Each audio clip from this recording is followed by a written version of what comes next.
Je m'appelle Milena Monteiro, je suis étudiante à Genève, je suis brésilienne d'origine. Et ce qu'on vient de présenter, c'est la danse du forró. C'est une danse de couple brésilienne, c'est une manifestation populaire. Et cette manifestation populaire est née à l'époque au Brésil, il y a eu pas mal d'immigration qui vient de l'Europe. Et ce mélange, ça veut dire en fait forró. Ça vient du faux en anglais. En fait, c'est une des traductions, c'est une des façons comme on appelle le forró.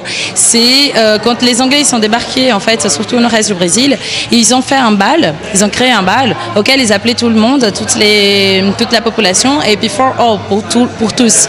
Et les Brésiliens ne savaient pas leur dire, donc du coup ils ont dit forró. Donc ça c'est une des versions. Après il y a la version du forró-bodó, qui c'est une des versions qui est plus proche de la danse et du folklore portugais.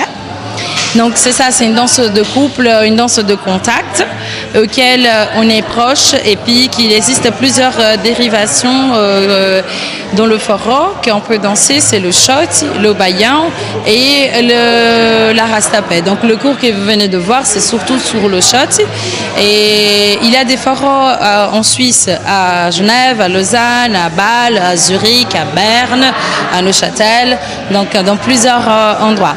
Et là, je vous présente Attila Alves et je vais lui demander qu'il me dise d'où il vient, etc.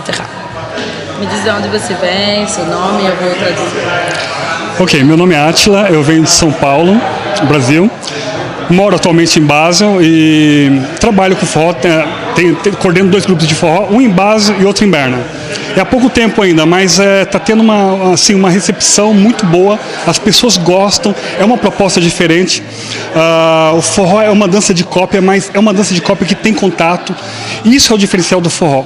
Ele tem um contato, mas passa também uma energia, essa atmosfera de você não ter competição, não ter essa coisa de você só tem que dançar com o mesmo parceiro, porque já conhece, sabe? O forró não. O forró, como você falou, não entendi muito bem francês, não entendo muito bem, mas é para todos, é para todos. Então, tem a constante troca de pares, isso é muito legal, é uma atmosfera muito boa e estão todos convidados, sabe, a participarem, a conhecer e quem não conhece, sim, quem não conhece vem conhecer e serão bem-vindos. Bom. Alors il a dit en fait, voilà, il s'appelle Attila, il vient de la région de São Paulo au Brésil, du sud-ouest, et il habite à Bâle, et puis il a un contact, il travaille le forró depuis très longtemps, et en fait ce qu'il a dit c'est que le forró c'est une danse de contact, c'est une danse auquel il n'a pas de partenaire fixe, et puis en fait les gens ils s'amusent, ils peuvent danser avec ceux qu'ils veulent, quand ils veulent et comment ils veulent. Donc c'est ça qui est intéressant au forró, c'est ce contact, c'est cette copie. Et puis pour lui en fait, pourquoi le forró l'attire, c'est dû à l'atmosphère libre qui est liée à la danse du forró. Donc voilà, je vais juste te demander de décrire le forró en quelques mots. Pour toi, qu'est-ce que c'est le forró? O que é o forró para você? Meu, que pergunta difícil.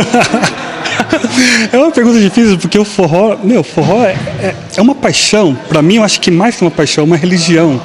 Eu consumo forró, eu danço forró, eu leio sobre forró, eu pesquiso, gosto de músicas. Também agora estou, sabe, tentando fazer um pouco de DJ também.